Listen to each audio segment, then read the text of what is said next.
오늘 말씀의 제목은 사랑은 하는 것이 아니라 사랑은 되어지는 것이다. 다시 한번 말씀의 제목을 말씀드리겠습니다. 사랑은 하는 것이 아니라 사랑은 되어지는 것이다. 요한일서 3장 13절로 24절 말씀 보시겠습니다. 한 절씩 교독하시겠습니다. 3장 13절로 24절까지 제가 먼저 읽겠습니다. 형제들아, 세상이 너희를 미워하여도 이상히 여기지 말라.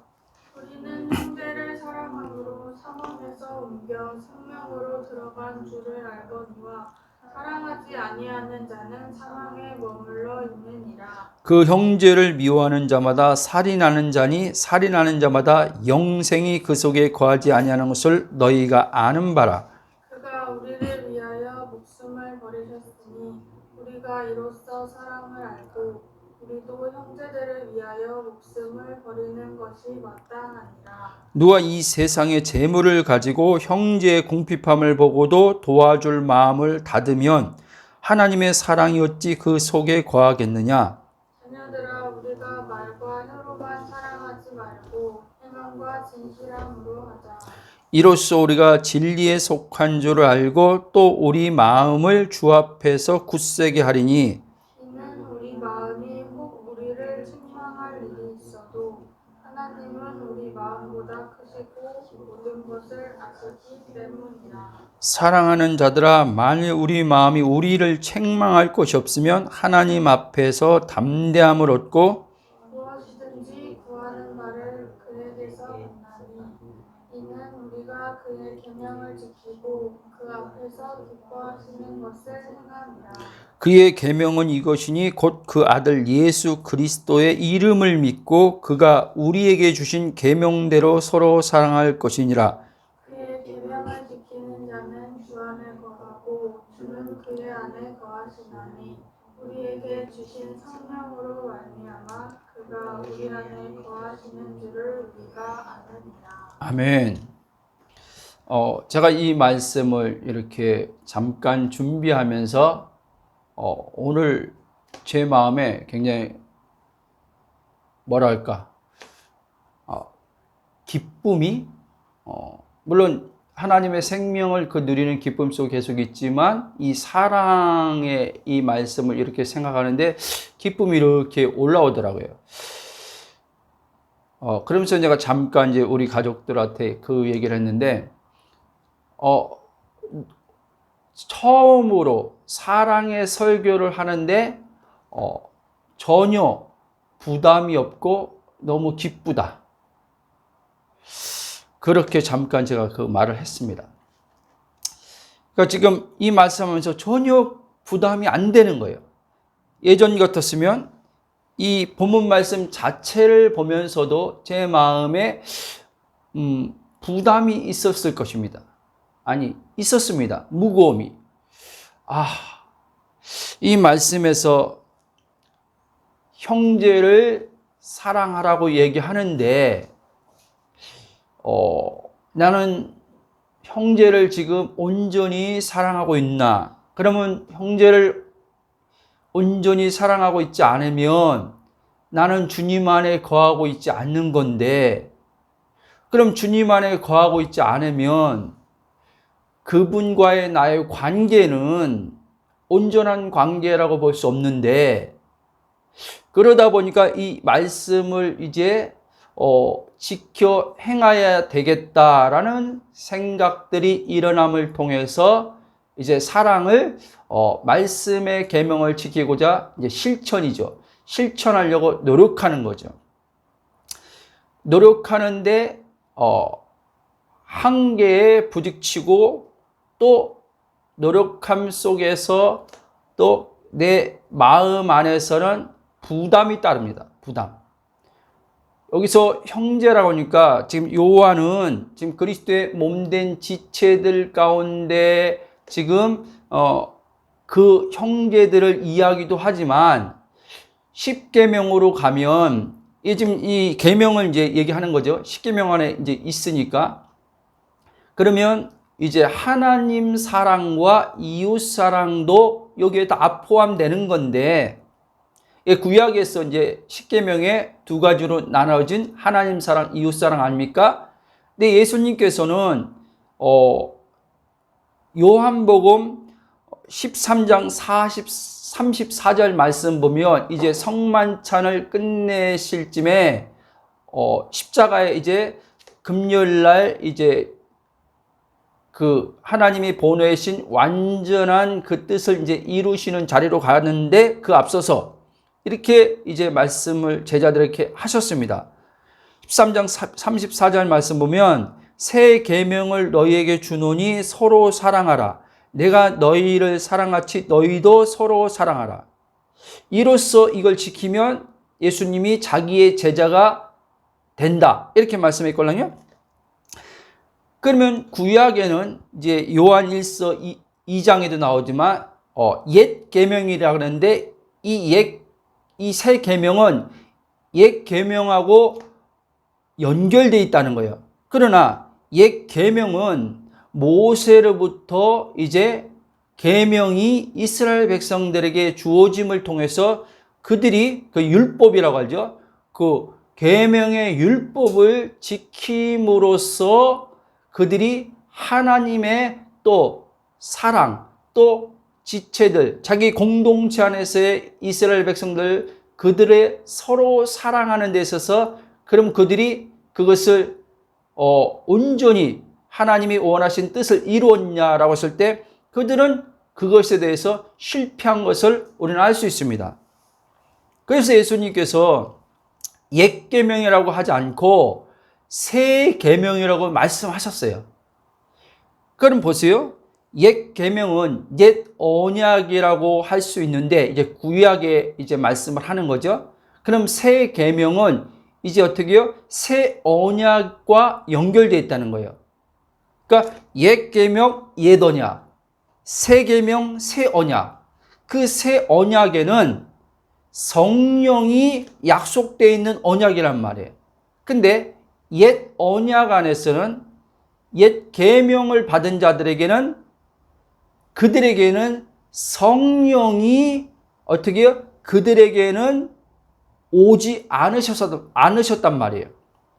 그러니까 내주가 그들 안에는 이루어지지 않았던 거죠. 왜? 메시아 되시는 하나님이 약속하신 그 그리스도가 아직 오시지 않았기 때문에 그렇습니다. 그래서 예수님은 새 계명을 말씀하시면서 새 언약이라고 이야기했죠. 이제 잔을 나누면서 떡을 떼고 잔을 나누면서 이것은 너희를 위해서 흘리는 피 곧 새 언약이다. 이렇게 말씀했어요. 예수님이 이제 십자가에 죽으시고 이제 그분이 부활 승천하시고 약속하신 성령이 이제 오시면 새 언약의 이제 성취가 그리스도 안에서 이루어지는 것입니다. 그러면 그리스도 안에서 새 언약의 성취가 이루어진 자들 안에서 하나님의 사랑은 이제 계명이라는 것은 지켜지게 돼 있다라고 말씀하고 있는 것입니다. 그러니까 예수님은 제자들에게 새 계명을 얘기할 때 이미 다 그것을 알고 전지하고 말씀하셨다는 거예요. 구약의 옛 사람들은, 옛 언약의 백성들은 법을 지키는 데 있어서 실패했지만 이제 새 언약 백성들은 그러니까 에스겔서 36장에서 말씀한 새 영, 성령이 들어오심을 통해서 이제 마음이 굳은 마음, 인간의 이기성, 자기 중심성으로 꽉 들어차 있는 마음이 새롭게 변화를 통해서 성령을 통해서 이제 어떻게 해요?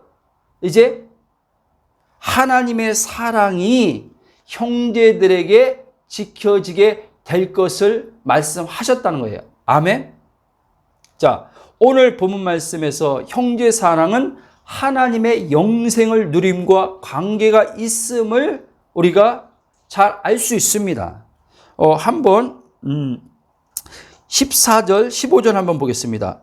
오늘 본문 말씀 3장 14절, 15절 말씀 시작. 우리는 형제를 사랑하고 사망에서 옮겨 생명으로 들어간 줄 알거니와 사랑하지 않은 자는 사망에 머물러 있느니라. 그 형제를 미워하는 자마다 살인하는 자니 살인하는 자마다 영생이 그 속에 거하지 않은 것을 너희가 아는 바라. 아멘. 자, 뭐라고 했습니까? 생명과 형제의 사랑이 어떻게 해요? 연결되어 있다는 거예요. 형제 사랑하는 자는 생명 안에 있는 자고 생명 안에 들어간 자는 또 형제를 사랑하는 자라 이 말씀입니다. 그런데 15절 보면 그 형제를 미워하는 자마다 살인하는 자니, 보세요. 10계명 안에 살인하지 말라 그랬어요. 형제를 미워하는 자마다, 자, 마음에서, 예수님은요 산상수훈에서 얘기할 때 마음에서 형제를 미워하는 미련한 놈이다, 뭐 이것도 살인에 속한다 그랬어요. 근데 바리새인들은 마음에서는 형제를 미워하고 있었으면서 표면적으로 계명을 지키는 데 있어서 그들은 표면적으로 어떤 구제를 통해서도 그 계명, 유대인들에게 주어진 하나님께서 그들에게 규례와 계명 안에는 구제도 포함됐죠. 금식도 포함되어 있죠. 그것을 밖에 있는 그 표면적인 행위로서 자신들은 그걸 지키면은 하나님의 말씀을 지키는 것이라고 생각했다는 거예요. 근데 예수님은 그것이 아니라 마음에서부터 그것이 어떻게 해요? 사랑이 마음에서부터 구제가 마음에서부터 하나님과의 경건함의 어떠한 것들이 기도가 됐던 금식이 됐던 이것이 마음에서부터 관계 안에서 나와야 되지, 관계 없이 행위로서 하나님 앞에 인정받으려고 어떠한 것을 함으로, 사랑받으려고 함으로 이렇게 하면은 그것은 어떻게 해요? 하나님이 본래 계명을 말씀한 그 취지에서 벗어나는 것이다. 그렇기 때문에 너희들은 지금 계명을 지킨다고 하고 있지만 너희들은 계명을 지키는 게 아니다. 이 얘기를 예수님께서 유대인들에게, 특히 바리새인들에게 강하게 질책하면서 말씀한 것을 우리는 알게 됩니다. 자, 다시 말씀드리지만 사랑은요 중요합니다. 성경 66권이 사실은 사랑에 대해서 말씀하고 있는 겁니다. 사랑이 왜 중요하냐? 사랑은 생명과 연결되어 있기 때문에 그런 거예요. 그래서 하나님께서는 어떻게 해요? 목숨을 중히 여기시지 않습니까? 여러분 여기서 잘 우리가 알아야 될 것은, 자, 마태복음 6장 보면은요, 하나님께서 공중의 새를 이야기하고 이제 그 드레핀 백합화를 이야기하면서 이제 하나님을 믿는 주의 자녀들, 백성들에게 이제 하시고자 한 말씀인 거죠. 그러면서 마태복음 6장 33절 보면 너희는 먼저 그의 나라와 그의 의를 구하라 라고 하시면서 그 이제 뒷부분 보면은 33절 이제 뒤 쪽으로 보면 예수님이 그렇게 말씀하지 않습니까? 의복보다 중요한 게 뭐냐? 목숨이 아니냐 그러잖아요. 그렇죠? 그러니까 하나님이 목숨을 중히 여기시는데 하나님께서 어찌 너희들의 목숨을, 하나님께서 이 목숨은요 몸의 목숨을 얘기하는 겁니다. 이 몸의 목숨을 먹고 필요한 것에 있어서 이 부분을 하나님께서 돌보아 주지 않겠느냐, 이 얘기를 예수님께서 이야기하지 않습니까? 그런데 자, 예수님은 그런데 그 얘기를 또 하면서 너희는 먼저 그의 나와 그의 의를 구하라 그랬단 말이에요. 그거에 대해서는 염려하지 말고 뭐냐? 자, 하나님의 이제 의의 관계 안에서 이제 하나님 나라, 그러니까 생명이죠. 하나님의 생명을 누리는 자에게 있어서는 하나님께서 몸의 목숨에 대해서는 너희들이 아무 염려, 근심, 걱정 안 해도 된다는 얘기하는 거예요. 그러니까 하나님이 지금 이 몸의 목숨도 중요한데 진짜 더 중요한 그 생명은 뭐냐면 하나님의 생명을 얻고 그 생명을 누리는 게 더 중요하다는 얘기를 하는 거예요. 왜? 하나님의 생명을 누려야지만 하나님이 원하시는 계명의 삶이 지켜지기 때문에 그렇습니다. 자, 하나님의 생명은 곧 뭡니까? 하나님의 사랑이란 말이에요. 근데 우리는 지금 몸과 관련해서 하나님의 사랑을 자꾸 체험을 하려고 한단 말이에요. 이게 무슨 말이냐? 자, 몸에 어떤 문제가 발생했어요. 몸의 문제란 말은 이게 돈 문제일 수도 있고 자녀 문제일 수도 있고 여러 문제란 말이에요. 그럼 이 문제가 발생했을 때 이 문제가 해결됨을 통해서 하나님의 사랑을 거기서 어떻게 해요?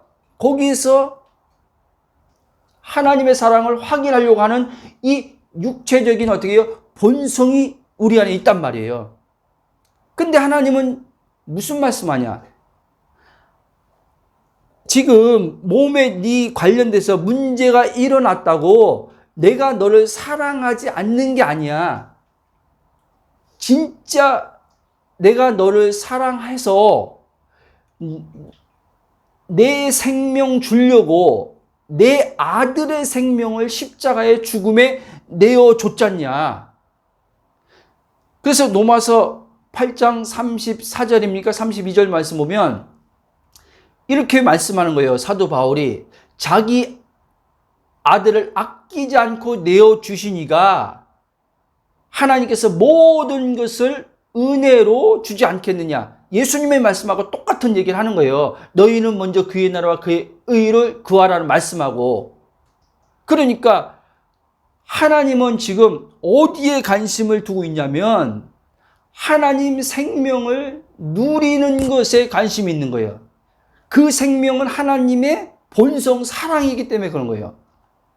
하나님의 본성이 이 생명, 이 사랑이 우리 안에서 성령을 통해서 그리스도 연합 가운데 누려져야지만 어떻게 해요? 이제 하나님이 원하는 이 계명, 새 계명, 이 새 계명이 자연스럽게 어떻게 해요? 힘쓰고 애쓰고 노력함 없이 들어와 있는 생명의 사랑이 흘러나가서 형제를 사랑하게 되기 때문에 그렇습니다. 아멘? 그러면 그렇게 형제를 사랑하게 되면 어떻게 해요? 그 사랑이 다시 어떻게 해요? 하나님의 이제 생명을 누리는 것으로 또 이렇게 나타난단 말이에요. 그러니까 상호 보완적이 되는 거죠. 요한복음 3장 16절도 이렇게 말씀합니다. 하나님이 세상을 이처럼 사랑하사 독생자를 주셨으니 이는 그를 믿는 자마다 멸망하지 않고 영생을 얻게 하라십니다. 그러니까 하나님의 사랑은 이 독생자 그리스도를 통해서 나타났는데 이 그리스도를 통해서 나타난 하나님의 사랑이 곧 영생이란 말이에요. 이해됩니까? 그러니까 지금 이 신앙생활하는 사람들이 예수를 믿고 구원받고 거듭났다고 말하는 신자들이 하나님의 이 생명을, 그러니까 하나님의 사랑이죠. 하나님의 사랑을 누리지 못하고 살면서 단순히 경건하게 살고자 하는 신자들이 이 우를 범하는 게 뭐냐면 하나님 말씀을 가지고 이제 이 새 계명을 서로 사랑하라고 하니까 이 사랑하려고 하는 것을 자기 편에서 자기가 주체가 되어서 지키려고 하고 있다는 말씀입니다. 그렇기 때문에 항상요, 이 사랑을 하는 데 있어서요, 부담감이 이 안에 들어와 있습니다. 또, 사랑하는 데 있어서요, 무거움이 있단 말이에요. 항상. 자, 보세요. 우리 이 관계 안에서 결국엔요, 관계라는 것은 사랑의 관계입니다. 하나님의 사랑의 관계, 또 형제, 이웃과의 사랑의 관계입니다. 그러면 자녀도 보십시오. 자녀, 부모, 부부 다 이게요, 삼위일체 안에 들어간 나, 사위일체가 되는 거죠. 사위일체 된 그 나머지는요, 자식이 됐던 남편이 됐던 다 어떻게 해요? 형제요, 이웃이란 말이에요. 그들은. 그러면 그들은 하나님의 사랑으로 사랑의 대상이 되는 거예요. 근데 내가 하나님의 사랑으로 어떻게 해요? 그 영생의 생명의 사랑이 누려지지 못하면은, 그 사랑이 내 안에 없으면, 그 생명이 내 안에 어떻게 해요? 내 안에 그것이 이것을 누리지 못하면, 내게는 그 형제를 사랑할 수 있는 게 없기 때문에 그 형제를 사랑하는 게 힘들다는 말씀입니다. 그래서 저는 이 복음을 알기 전에 항상 사랑이란 어떤 이 단어가 나오면 제 마음에 무거움이 있었어요. 왜? 사랑을 해야 되는데, 예를 들면 아내를 사랑해야 되는데 어떻게 해요? 온전한 사랑이 안 되는 거죠. 그리고 조건적인 사랑이 내 안에 들어있단 말이에요. 조건적인 사랑.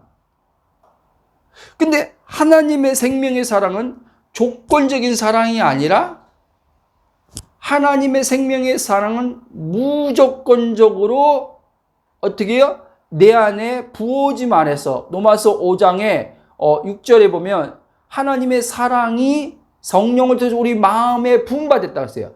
부어진 사랑을 누림 속에서 이 누리는 사랑이 어떻게 해요? 이제 보이는 대상, 지체들에게, 형제들에게, 이웃이죠. 다 포함되어 있는 겁니다. 그 사랑이 흘러나가는 건데, 그러니까 내 사랑이 흘러나가는 게 아니라 하나님을 누리는 사랑이 성령에 의해서 흘러나감을 통해서 내 안에 있는 하나님의 사랑을 저 형제가 어떻게 해요? 경험하는 거란 말이에요. 내 안에 있는 사랑을 그가 이제 어떻게 해요? 맛보는 거란 말이에요. 내 안에 있는 사랑을. 그런데 우리의 의식은, 우리의 인식은 어떻게 되어 있냐면, 하나님은 사랑이라고 이렇게 얘기하면서 내 사랑과 독립적인 이렇게 분리된 의식과 인식이 우리 안에 있다는 말입니다. 그러니까 사람들이 나는 왜 저 사람을 사랑해야 되는데 사랑이 안 될까? 저 사람을 사랑하고 싶은데 사랑하는 게 너무 힘들어. 이렇게 얘기하지 않습니까? 이미 그 말이 지금 보여주는 게 뭐냐면, 사랑이 주체가 자기가 되어 있다는 것을 지금 그 말이 보여주고 있는 거란 말이에요. 그 생각이 보여주고 있는 거란 말이에요.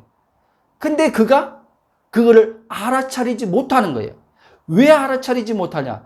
계속 제가 말씀드리지만 십자가의 복음이, 그리스도의 연합에 대한 그 복음이 성령을 통해서 정확히 이것을 알지 못하기 때문에 그런 겁니다.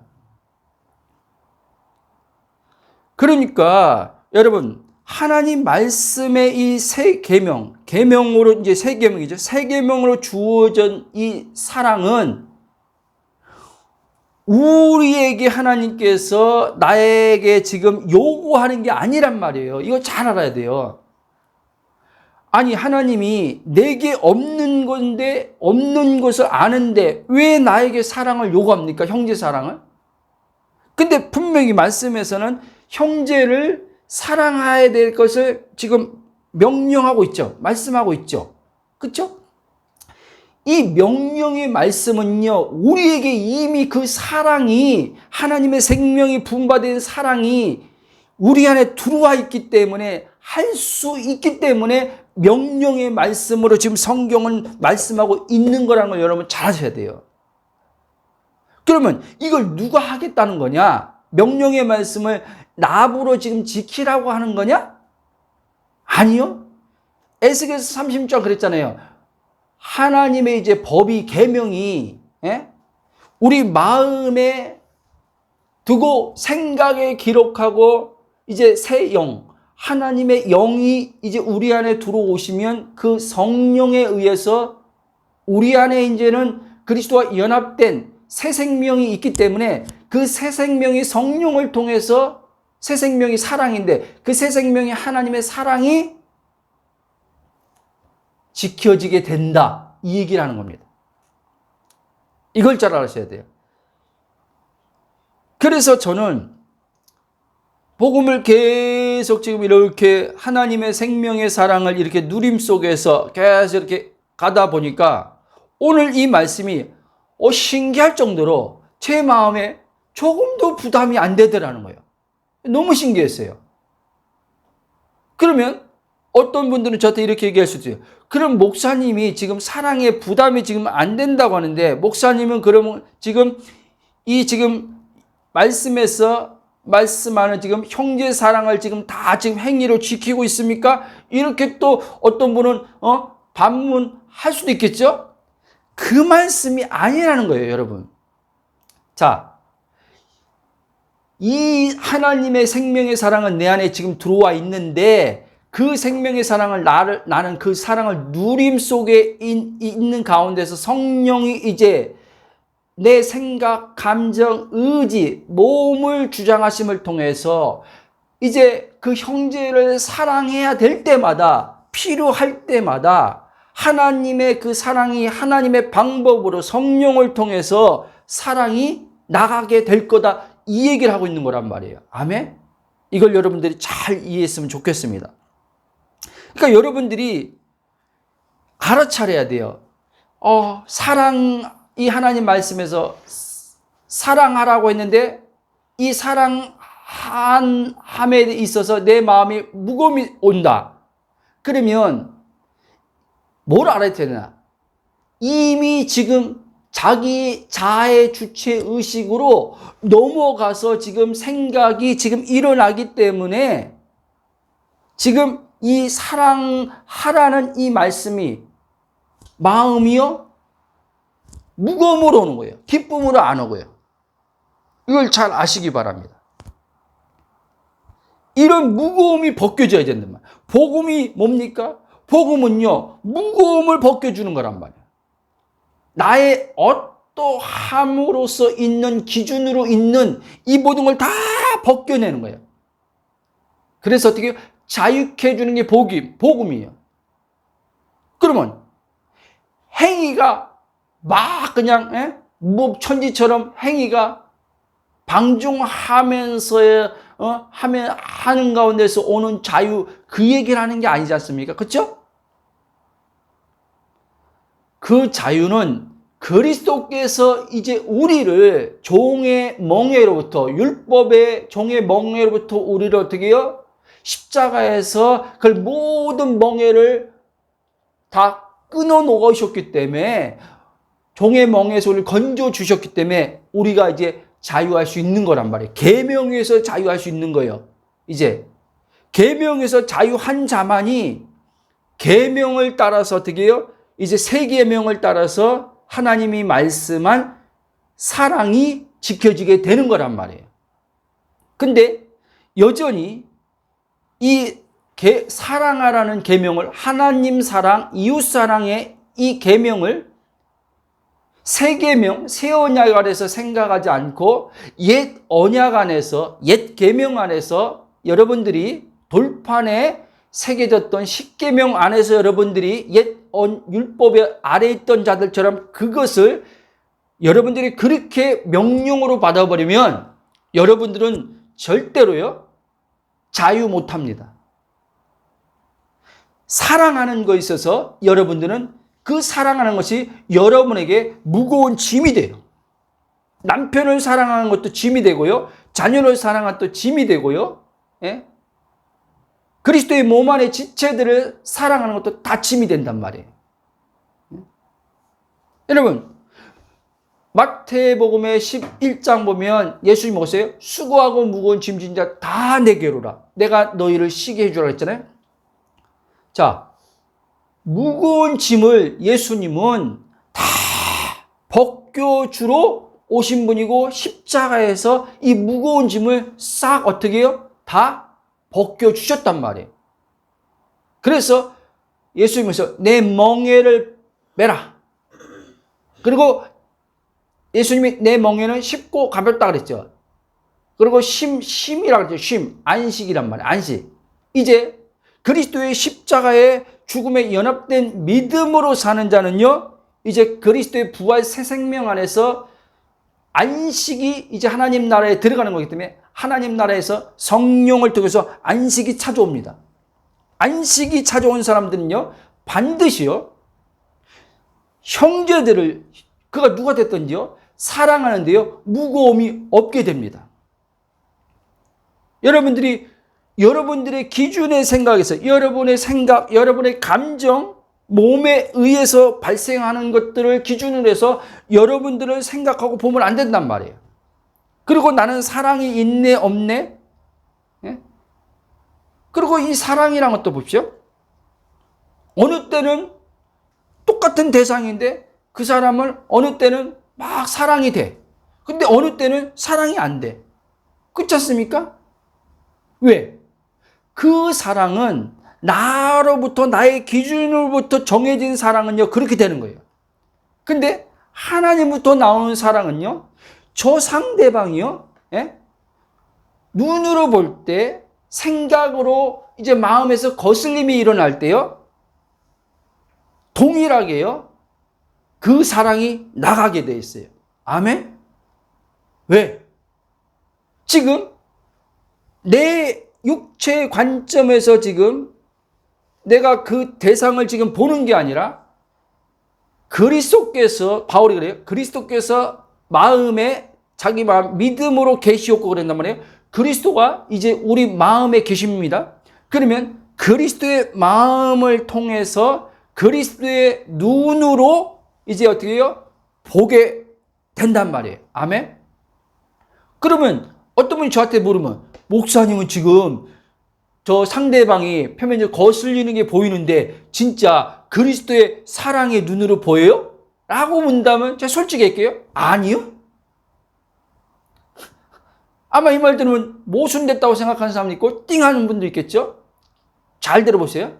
자, 그런데 저는요, 분별한단 말이에요. 알아차린단 말이에요.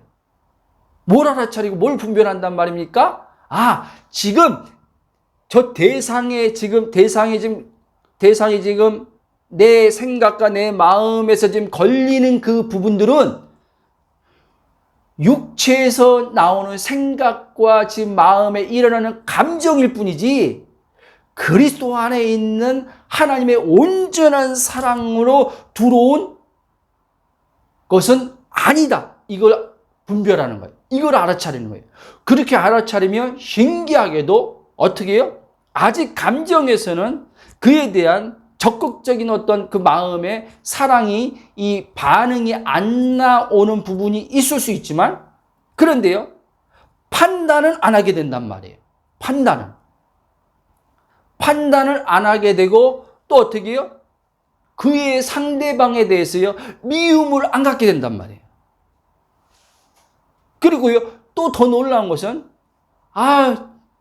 저 꼬라지 보니까, 저 꼬라지, 저거, 마음에 안 드는, 지금 내가 볼 때 마음에 안 드는, 저게 좀, 바뀌었으면 좋겠다. 이런 마음을 안 갖게 된단 말이에요. 신기하게요. 여러분, 복음이요, 이렇게 놀라운 거예요. 제가 요즘에 복음을 계속 이렇게, 일상생활 속에서 그리스도의 연합의 믿음으로 이렇게 하루하루 살아가는 데 있어서 야, 정말 제가 계속 누누이 말하니까 정말 신비하구나, 복음이. 뭐 사랑하려고 힘쓰고 애쓴 것도 아닌데 이렇게 마음이 새롭게 되는구나.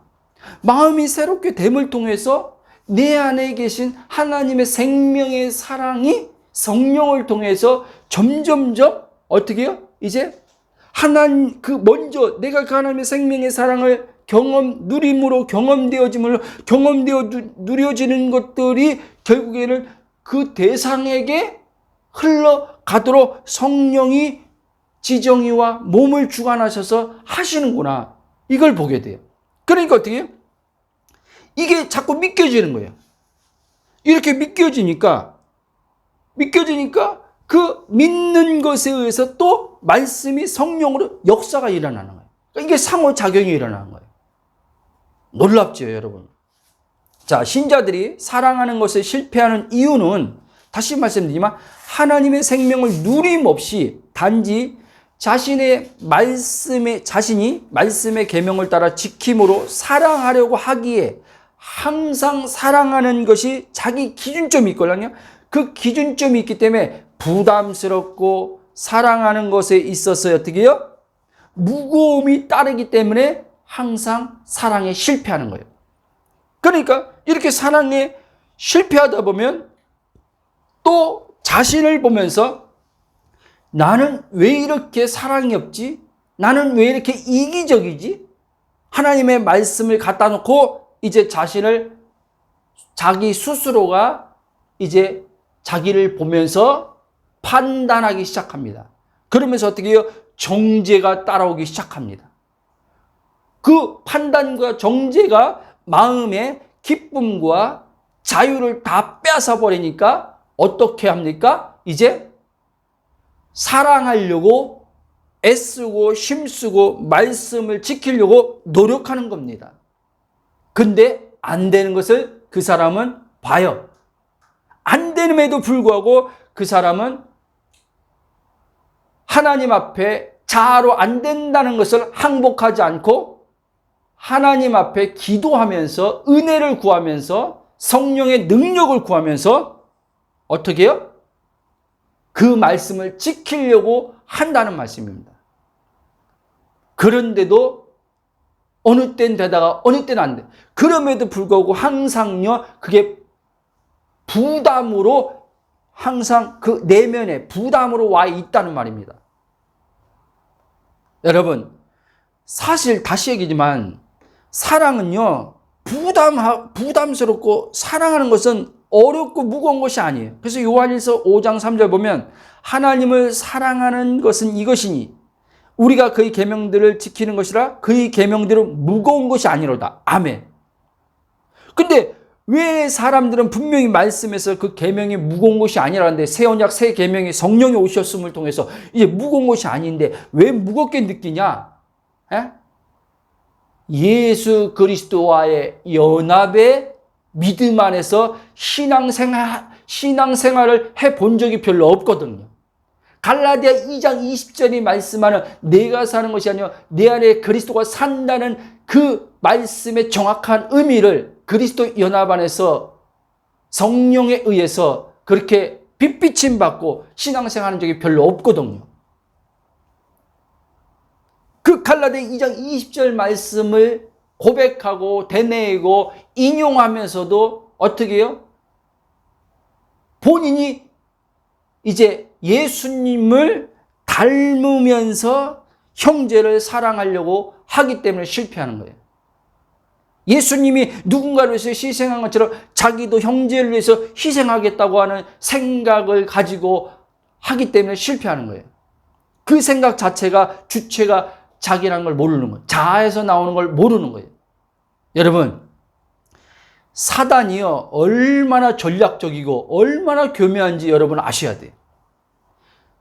제가 누누이 얘기하지만 이 사단을 이길 수 있는 방법은요, 여러분들이 어떤 영적 체험했다고 이길 수 있는 게 아니에요.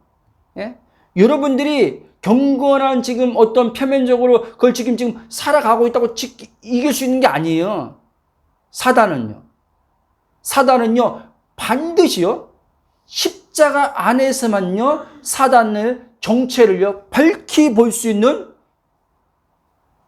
영적 눈이 성령으로서 뜨인다는 사실이에요. 그래서 고린도후서 4장 4절 보면 이 세상 신이 믿지 않는 자들의 마음을 혼미케 했다 그랬잖아요. 그리스도 안에 있는 하나님의 영광의 광채의 빛이 비춰지지 못하도록 그리스도를 가려버렸다는 거예요. 왜? 그리스도만 밝히 선명하게 보이면 자아 속에서 활동하는 사단이 밝히 보여진단 말입니다. 결국 자아란 말은 사단과 동의어라고 할 수 있단 말이에요. 그러니까 우리는 다시 얘기지만 사단하면은 뭐 불의를 저지르는 것만 사단이라고 생각하는데 아니요. 우리가 내가 주체된 자아로 사랑을 하나님 계명을 지키려고 하는 그 자체도요. 자아가 사단의 이용당함을 통해서 그렇게 하는 거란 말이에요. 그렇게 하면은 어떤 일이 벌어집니까? 하나님과 우리의 관계는 이제는요 틀어지게 돼 있다는 걸 사단이 아는 거예요. 행위로 가면은 반드시 하나님과 우리의 관계는 좋은 관계가 지속적으로 유지될 수 없다는 걸 아세요. 사단이 알아요. 그러면 좋은 관계가 유지되지 않으면 하나님의 그 풍성한 사랑의 생명이 어떻게 성령을 통해서요 흘러나오지 않는다는 걸 사단은 이것도 안단 말이에요. 그래서 어떻게 해서도 이 사단은 자꾸 하나님의 말씀을 이 계명이라는 것들을 그게 무엇이 됐든 자꾸 내가 어떻게 지켜야 될 의무로서 자꾸 나에게 그렇게 생각을 하도록 만든단 말이에요. 아세요? 그러니까 사단에 속아서 어떻게 해요? 하나님 말씀을 지키는 것이 지켜짐을 통해서 기쁨이 나와야 되는데 지켜짐을 통해서 기쁨이 나오는 게 아니라 지키려고 하니까 무거움이 따라오는 거예요. 지키려고 하니까. 이걸 잘 아셔야 됩니다. 자, 주님이 우리에게 주신 세 계명에 대한 명령의 말씀은 믿는 주의 자녀들이 지켜 행할 수 있는 말씀으로 우리에게 이미 그 말씀이 영이요 생명으로 들어와 있기에 충분히 가능한 말씀임을 아시고 주님은 새 계명을 주셨다는 말씀이에요. 지켜 행하라고 명령하셨다는 말씀입니다. 왜? 주님의 새 계명의 말씀 이미 그리스도와 연합된 내 안에 넘침으로 들어와 있음을 주님이 알고 말씀하셨다는 거예요. 즉 제자들이 예수님이 육체로 계셨을 때 하나님 말씀을 따라 예수님이 말씀한 것들을 어떤 그 부분들을 이해하지 못하고 또 그들의 삶에서 예수님 따르는 것도 실패했지만 성령이 이제 그들에게 예수님이 십자가 사건 끝나고 그들 안에 오시면은 이제 그들은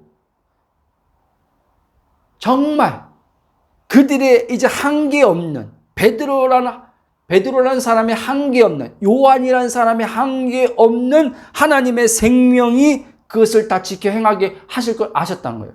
자, 요한이 누굽니까? 요한은요, 이 성격을 잠깐 보여준 게 우리 아들이죠. 우리 아들. 불같은 성격이에요. 그 본래 사랑의 사람이 아니에요. 근데 요한 1서를 보면요, 사랑에 대해서 이야기를 많이 합니다. 그래서 고린도 13장도 사랑장이라고 하지만 사실 요한 1서를 전체를 보면요, 요한을 사랑의 사람, 사랑의 사도 이렇게까지 불릴 정도로 사랑에 대한 많은 이야기를 하고 있단 말이에요. 어떻게 이렇게 지금 요한이 사랑이란 말을 그렇게 편안하게 부담이 있었으면 요한이 자기의 기준에서 부담이 있었으면 이렇게 사랑에 대해서 이렇게 많은 이야기를 할 수 있겠습니까? 자기 자체가 부담이 되는데 그 사랑 얘기할 때 근데 사랑을 꺼리낌 없이 이야기해요. 사랑하지 않는 자는 생명 안에 있지 않고 사망 안에 있는데 형제를 미워하는 자 이렇게 막 얘기를 한단 말이에요. 아니 예수님 당시에 요한이 서로 간에 제자들끼리도 서로 간에 경쟁을 하고 서로 간에 어떻게 마음속에서는 예수님 더 가까이 자리를 차지하는 것 때문에 서로 미워하고 시기 질투하고 있었는데 이 요한이 완전히 다르게 바뀌어버린 거예요. 바로 그 이유가 성령에 있다는 것입니다. 근데 그 이유가 성령에 있는데 반드시요, 이 성령은요, 그리스도의 연합된 자들 안에서 그 자아가 부정되어지고 그 자아를 잃어버린 자들, 자기 주체성에 대해서 십자가에서 죽은 자들을 통해서 성령은요, 부활 생명 안에서 일하신단 말이에요. 아멘? 그러니까 나란 주체성을 띠고 내가 하나님 말씀을 올바른 의미에서 신자라는 어떤 그 정체성을 가지고 그러니까 하나님 말씀을 따라서 내가 사랑하겠다라고 하면요, 이 사람은요 반드시요 실패를 맛보게 된다는 말이에요. 그리고요 항상요 이 자아는요 순수성이 없단 말이에요. 순수성. 예? 사람을요 순수하다고 말하죠? 아니요. 거듭나지 않은 사람요 어떤 사람도요 순수한 사람 없어요. 아십니까? 아무리 자기가 재산을 다 팔아 누구를 다 섬겨도요 순수함에서 나온 게 아니란 말이에요. 순수함이란 말은 다른 말로 선함인데, 예?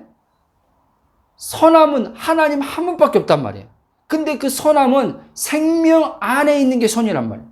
그래서 하나님의 생명이 선인데 이 생명이신 하나님의 선에서 우리 안에서 어떻게 해요? 그 선이 성령을 통해서 흘러나올 때 그 사람이 순수한 사람인 거예요. 아멘? 그래서 에베소 2장 10절 보면 사도 바울이 이렇게 얘기합니다. 하나님이 믿는 자들 얘기하는 거죠. 믿는 자들을 그리스도 안에서 걸작품으로 만들었다. 왜? 하나님의 선한 일을 행하게 하려고 선한 일을 나타내는 자로 하나님이 그리스도에서 창조하셨다. 이렇게 해요. 이 창조된 자들이 바로 고린도후서 5장 17절에 보면 새로운 피조물들이라는 거예요. 이 그리스도한 새로운 피조물들만이 하나님의 생명이 들어온 자들만이 이전 것은 지나간 자들만이 옛사람 십자가에서 죽고 옛사람이 없고 새 생명 그리스도 안에서 새 생명이 들어와 그리스도가 사는 자들만이 바울이 말한 것처럼 그리스도가 사는 자들만이 그리스도가 사심을 통해서 어떻게 해요? 이제 하나님의 모든 계명은 무거움으로 아니라 너무너무 즐겁고 기쁘고 감사함으로 성령에 의해서 지켜지게 된다는 거예요. 다시 말씀드리지만 그러면 내가 누구를 사랑하는 데서 부담 가질 필요가 없는 거예요. 그런데 우리는 계속 부담을 갖고 있단 말이에요. 누구를 사랑하는 데 있어서. 그러니까 돌아봐야 되는 거예요. 내가 복음 안에 서 있는지 복음 안에 서 있지 않는지 이미 내가 누군가를 사랑하는데 부담이 왔다는 것은 그리스도에서 지금 빗나갔다는 거예요. 그리스도로부터 빗나가서 지금 주체의식이 나로 와 있다는 거예요. 나로 와 있으니까 내가 보니까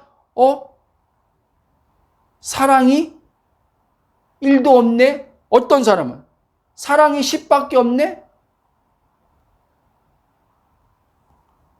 기준이 다 자기예요. 근데 그리스도 안에 있는 사람은 나는 본래 사랑이 1도 없는 사람인데 사랑이 100이네. 완전 하나네. 하나님의 사랑이 내 안에 들어와 있네. 이거에 대한 눈을 뜨게 되는 거예요. 그리스도 안에서 성령으로. 그러니까 하나님의 사랑이 내게 충만히 와 있으니까 이 사랑에 눈을 뜨고 이 사랑을 성령으로 그리스도의 연합 안에서 자꾸 맛보고 누리다 보니까 너무 행복하거든요. 이 사랑이 행복해. 사람은 사랑하는 게 행복한 게 아니에요. 여러분 잘 아셔야 돼요. 아셨어요? 자, 이 말 중요합니다. 사람을 사랑하는 게 행복한 게 아니라 이미 내 안에 들어와 있는 하나님의 사랑 때문에 행복하기 때문에 사람을 사랑하는 거예요. 아멘? 근데 이게 지금 모든 사람들에게 반대로 되어 있는 거죠. 특히 그리스도인들에게. 누군가는 사랑함을 통해서 행복을 맛보려고 하는데 나는 한계가 있는 거예요. 그렇죠? 그러니까 우리의 기쁨과 우리의 만족과 우리의 좋음은 대상이 사람이 되면 안 된단 말이에요. 물질이 되면 안 된단 말이에요. 하나님이 돼야 된단 말이에요. 하나님이 되면은 하나님의 모든 자원은 끊이지 않는 자원이거든요. 이 자원의 충만함이 나를 통해서요. 사랑도 나가고, 나를 통해서 지혜도 나가고, 나를 통해서 능력도 나가고, 내 안에 계신 그리스도 영 성령을 통해서 다 나간단 말이에요. 예? 그렇기 때문에 저 사람이 나를 사랑해 주든 안 해주든 나는 그 사람의 사랑에 굶주려 있지 않기 때문에 자유한 거예요. 아세요? 그 사람한테 요구 안 한단 말이에요. 그 사람이 날 사랑 안 준다고 화가 나고 분노하고 섭섭하지 않는단 말이에요. 저는 복음을 몰랐기 때문에 과거에 그랬던 거예요. 응? 아내한테 화가 나고 섭섭하고 분노하고 그런 것들이 관계 안에서. 응? 이걸 잘 아셨으면 좋겠습니다. 그러므로 자신이 누구인지, 자신이 무엇을 가지고 있는지를 예수 그리스도 십자가 복음을 통해 알지 못하면 예수님이 말씀하신 새 계명을 지키는 행복한 삶을 살 수 없어요. 네? 여러분, 새 계명을 지키는 게 얼마나 행복한 삶인지 아세요? 네? 근데 그 행복이 어디서 온다고요? 하나님의 사랑이 내 안에 부어진 바서 그 사랑을, 영생의 사랑을 누릴 때 그 행복이 새 계명, 형제 사랑으로 흘러감을 통해서 어떻게 해요? 이제 그 온전한 행복이 하나님 사랑과 형제 사랑, 이웃 사랑을 통해서 온전한 행복이 이제 완성이 되는 거예요. 아멘? 여러분, 이 새 계명은 다시 말씀드립니다. 예수님의 십자가의 죽음과 부활, 승천, 하늘 보좌에 앉으심으로 예수 그리스도를 믿는 자들에게 주어진 새 언약의 성취로 나타난 일입니다. 아멘. 자, 베드로후서 1장 4절 보면 이것을 하나님의 본성의 성품을 뭐라고 하냐면 신의 성품이라고 했어요. 신의 성품이 저와 여러분들 안에 그리스도의 연합 안에서 성령으로 들어온 걸 믿으시기 바랍니다. 그러니까 여러분들 다시 강조하지만 신의 성품이 여러분들 안에 있다니까요. 신의 성품이 있는데 그래서 우리가 그리스도 안에서 하나님의 거룩함과 의가 되어서 하나님의 성령이 들어 하나님의 본질이신 하나님과 똑같은 그분이 우리 안에 성령으로 들어와있단 말이에요. 그렇기 때문에 우리는 뭡니까? 이제 하나님의 완전하심 안에서 하나님 있음 안에서 우리는요 완전한 자란 말이에요. 사랑 안에 있어서도 완전한 자란 말이에요. 그래서 우리 하나님의 그 사랑을 따라서 성령을 쫓아서 성령을 따라서 우리는 걷는 자란 말이에요. 그게 바로 그리스도인이에요. 아멘. 여러분, 그러므로 여러분들은 날마다 그리스도 예수님과 죽음과 나와 동일시함으로 그 나의 주체성을 띌 때마다 그게 내가 아닌 것을 알고 자아가 내가 아닌 것을 부인하고 육신에서 발생하는 것들, 시기 질투, 예? 육신 안에 죄가 있잖아요. 육체 안에 죄가 있잖아요. 그 육체 안에서 발생하는 것들에 대해서 예? 십자가에 못 박으면 되는 거예요. 그리스도의 죽음에 동일시하면서. 그리고 의식과 마음이 그리스도의 의식을 통해서 그리스도 안으로 들어가서 하나님의 있음을 알고 하나님의 있음이 뭡니까? 사랑. 하나님의 있음에 그 사랑이 내 안에 충만한 것을 알고 느낌으로 잡지 말고 믿음으로 여러분들이 알라는 거예요. 믿음으로. 그럼 믿음으로 여러분들이 그것을 말씀을 믿는 믿음으로 딱 여러분들이 붙들면 성령의 역사를 통해서 이미 우리 안에 들어와 있는 하나님의 신성의 성품에 하나님의 온전한 생명의 사랑이 성령을 통해서 혼을 통해서 몸을 통해서 흘러나오는 걸 경험하게 된단 말이에요. 어저께 어느 분들하고 잠깐 얘기하면서 그랬지만 하나님의 사랑이 느껴지면 느낌으로 믿으면 되는 거고 안 느껴지면 믿음으로 믿으면 되는 거고 아셨습니까? 아무 문제 없어요. 그러니까 느껴질 때만 하나님의 사랑을 내가 확신하는 게 아니라 안 느껴져도 믿음으로 확신하면 되는 거예요. 그러면 그 믿음을 확신하는 게 성령으로 또 느낌으로 온단 말이에요. 아멘? 이 말씀이 여러분들에게 들리길 축원합니다. 이렇게 여러분 하나님의 완전한 사랑을 통한 조언과 기쁨을 누릴 가운데 있으면 하나님의 사랑이 다시 말씀드리면 우리의 혼, 지, 정, 의를 통해 성령의 활동하심으로 그때그때마다 나타나게 돼 있다는 말씀입니다. 아멘.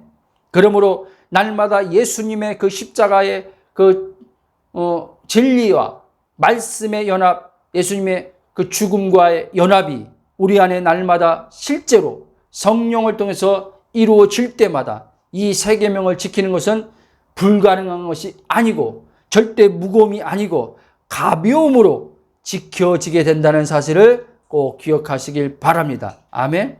그러므로 여러분들이 내 주체된 자아로는 세 계명을 절대로 지켜 행할 수 없다는 사실을 여러분들이 항상 인정해야 돼요. 하나님의 말씀하는 어떤 성경에서 기록하고 있는 문자적으로 이 말씀하고 있는 것들을 여러분들이 그냥 여러분이 주체의식으로 말씀을 읽고 받아버리면은 이제는 여러분들 자아가 발동해서 성령 이 자아를 이용해서 여러분들이 주체의식이 계속 일어나게 해서 여러분들이 뭔가를 하나님의 말씀들을 지켜 행해야 될 것처럼 계속 생각해서 계속 이거를 우리에게요 자꾸 어떻게 해요? 마치 공장에서 물건을 생산하는 것처럼 계속 우리 안에서 생각으로 우리를 자꾸 일으킨단 말이에요. 네? 거기에 끌려가는 거예요. 그러니까 한마디로 말하면 사단이 이용하는 자아에 그래서 어떻게 해요? 자아에서 일어나는 생각에 끌려가는 거예요. 사람들이 생각에. 여러분 성령도 우리의 혼, 지정의를 통해서 생각을 통해서 성령도 우리를 이끈단 말이에요. 생각을 통해서 우리를 다스린단 말이에요. 아셨습니까? 자, 가룟 유다예요. 요한복음 13장 보면요. 가룟 유다가요. 예수님을요. 팔려고 하는 생각을 사단이 넣어줬다 그랬어요. 그렇죠? 그러면 사단도 생각을 이용하지만 자아를 통한 생각을 이용하지만 성령도요. 우리의 혼을 통한 생각을 통해서 하나님의 일하심들을 우리에게 나타낸단 말이에요. 아멘. 그러니까 성령에 의해서 이끌리는 생각이 될 거냐, 사단에 이끌려서 속아서 자아가 주체가 돼서 삶으로 말미암아 자아에서 나오는 사단이 이용하는 자아에서 나오는 생각에 이끌려서 여러분들이 살 거냐, 이거를 잘 여러분들이 아셔야 돼요. 아멘. 자, 말씀의 결론을 맺으렵니다. 하나님의 영생을 누려야지만 우리에게 진정한 어떤 행위에 있어서도 우리에게 무거움이 없고 부담이 없이 자유함으로 우리에게 들어옴으로 어떻게 해요? 이제 안식을 통한 평강을 통해서 이걸 우리가 누릴 때 성령을 통해서 주의 계명은 다 자연스럽게 다 지켜지게 된다는 것을 꼭 기억하시기 바랍니다. 정죄를 받지 말아야 돼. 정죄. 죄책감, 죄의식이 없어야 돼요. 이게 중요해요. 근데 그리스도의 연합의 믿음 안에서 신앙생활하자면요. 어떤 누구도요. 내 주체된 이 행위 의식이 있기 때문에요. 반드시요. 육체의 모습의 행위에서 우리가 소위 말하는 죄라고 하는 것들에 넘어졌을 때마다 죄책감, 죄의식, 정죄는요. 사단이요. 이제 자아를 중심에서 양심을 이용해 가지고요. 반드시 우리 마음을요. 하나님과 관계 안에서요. 우리에게 죄책감, 죄의식, 정죄감이라는 것을 통해서요. 어떻게 해요? 관계가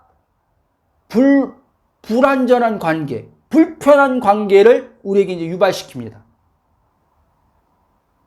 그러면 이제 그는 어떻게 해요? 그는 또 이제 그 안에서 일어나는 이 죄책감, 죄의식을 털어보려고, 불편한 관계를 털어보려고 또다시 어떻게 해요? 행위 위주로 또 생각하게 되는 거예요. 그리고 행위 위주로 생각하면 의지가 이제 의지가, 자기 주체된 의지가, 자의지가요, 이 생각을 따라서 의지가 이제는요, 그걸 안 하려고, 고치려고, 바꾸려고, 사랑하려고, 이제 어떻게 해요? 이 의지를 발동하기 시작합니다. 근데 그런 식으로 의지를 사용하면요, 그 의지는요, 힘들게 돼 있어요. 왜? 그 의지는 내가 행하는 의지이기 때문에 힘든 거예요. 근데 성령으로부터 나오는 의지는요, 하나도 안 힘들어요. 진짜. 왜? 내 주체성이 빠진 성령을 통해서 움직이는, 행해지는 의지이기 때문에 그런 거예요. 아멘? 여러분, 진리를 통한 자유함은 언제나 새 언약, 즉 은혜와 진리가 되신 예수 그리스도 한 영이 된 주의 자녀들에게 주어진 하나님의 사랑을 통한 약속임을 절대 잊지 마시길 바랍니다. 언제나 하나님의 약속은 나의 어떠함에 달린 것이 아니라 하나님이 우리에게 행하신 일, 즉 언약의 그리스도 예수를 믿는 믿음 안에서 성령을 따라 걷는 믿음으로 이루어지는 것임을 알아야 돼요. 아멘? 말씀의 구절들이 좀 이렇게 좀 있는데 이 구절만 제가 딱 읽고 이제 기도하고 마치겠습니다.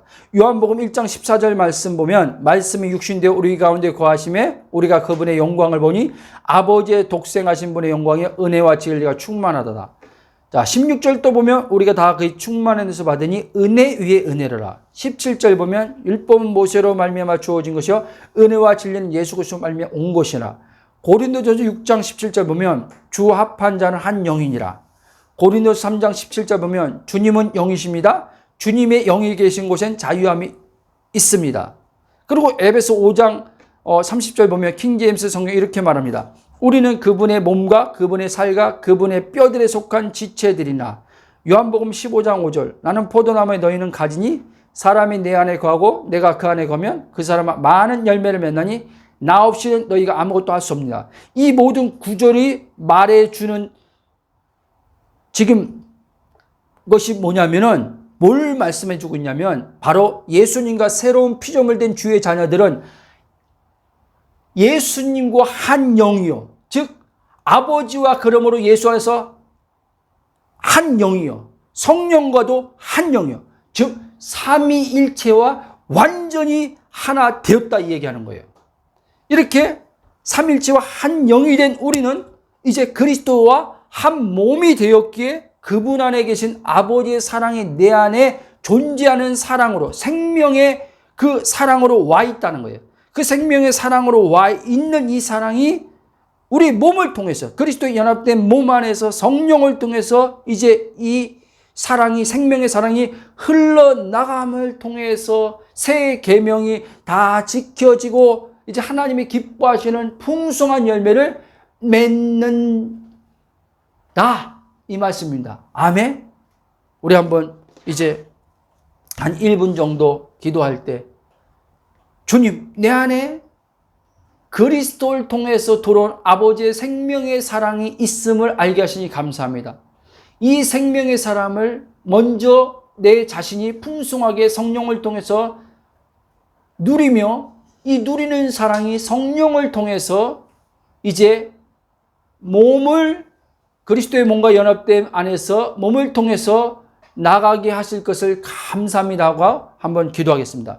사랑의 하나님 감사와 찬송과 경배를 영광입니다. 우리 주 예수 그리스도 안에서 이제 아버지 하나님이여 우리가 아버지 하나님이여 십자가의 아버지 복음 안에서 예수님의 아버지 그 죽음이 나의 죽음 되고 예수님의 부활이 나의 부활 되고 예수님의 승천과 하늘 보좌에 아버지 앉음이 그리스도와 함께 아버지 나도 앉아있음을 통해서 이제 아버지 하나님이여 그 모든 보좌에 아버지 하나님 4차원 세계에 하나님의 영광이 있는 그곳이 아버지 하나님 곧 지금 이 순간 여기 그리스도 안에서 내게 현존의 실제로 와 있음을 알게 하심을 감사합니다. 그 사랑이 곧 생명이요 그 생명의 사랑이 내 안에 영생인 걸 알고 그 영생의 하나님의 사랑이 내 안에 성령으로 부음받아 있음을 알게 하심을 감사합니다. 그 사랑을 오늘 또 그리스도 안에서 성령으로 내 자신이 먼저 넘치는 그 사랑을 누림 속에서 누리는 그 사랑이 아버지 형제 사랑으로 아버지 하나님 이웃 사랑으로 그리스도 예수 안에 한 몸됨 안에서 주님이 말씀한 새 계명이 성령으로 아버지 자연스럽게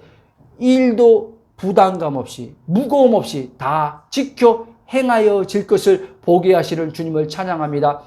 하나님이 말씀하신 아버지 하나며 그 풍성한 열매 아버지 하나며 그리스도 안에서 아버지 가지로서 붙어 있음으로 말미암아 항상 농부된 아버지께서 아버지 자연스럽게 모든 걸 아버지 가르치게 할 건 가르치게 하심을 통해서 성령을 통해서 자아가 아닌 아버지 하나며 오직 그리스도 안에서 아버지 영으로서 아버지 몸의 행실을 날마다 성령에서 죽여 십자가에서 아버지 죽어감을 통해 죽고 아버지 그리스도 안에서 부활 새 생명이 죽을 몸에 나타남을 통해서 주의 뜻이 아버지 몸을 통해서 펼쳐져 나갈 것을 인해서 감사를 드립니다. 그러므로 믿음의 지체들이 아버지 자기 자아된 주체된 아버지 아니면 행위 의식에서 십자가 복음을 듣는 걸 통해서 아버지 아니면 갈라지게 하시고 아버지 벗어지게 하여 주시길 기도합니다. 아버지 하나님 선명하게 그리스도가 밝히 보여짐을 통해서 자아가 아버지 또한 밝히 보여지게 하시고 자아가 보일 때마다 부인하게 하시고 그것이 자신이 아님을 알게 하시고 그리스도 안에서 새로운 피조물의 정체성이 이미 새 생명 하나님의 아버지 형상 신의 성품이 들어와 있음을 알게 하시고 그들의 신의 성품을 아버지 그리스도의 믿는 믿음에서 성령으로 아버지며 자신을 통해서 아버지 그 아버지의 신의 성품의 모든 생명과 경건에 속한 사랑들이 아버지 지혜와 능력들이 흘러나가는 것을 보는 아버지 기쁨이 있게 하여 주시길 기도하며 예수님의 이름으로 기도합나이다. 아멘.